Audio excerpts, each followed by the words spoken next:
आपके बारे में रिसर्च कर रहे थे, मैं देखा कि बिहार में पुष्पा 2 का ट्रेलर लॉन्च था और मैं इतना खुश हुआ कि my favourite artist is representing Oh, so you. sweet of you. मैं बहुत अमेजिंग तरीके से फील करने लग गया, बट एक प्रॉब्लम है इसमें कि जब मैं देखता हूँ रीजनल फिल्म्स के बारे में, तेलुगु, मलयालम, तमिल, बहुत क्लीशेड क्वेश्चन, मुझे पता है आप सोच रहे हैं इसके बारे में।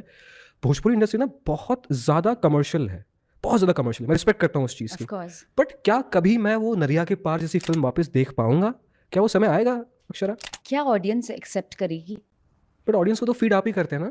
आई मीन ऑफ कोर्स हम करते हैं, पर टू बी वेरी ऑनेस्ट हमारा सीमित दायरा है, इसमें कहीं से कोई दो राय नहीं है।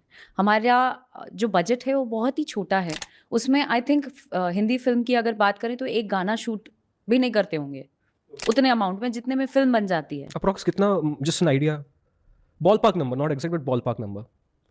अराउंड आप 2-3 मैक्स अगर जाएगा 2-3 उतने में फिल्म बनती है गाइस।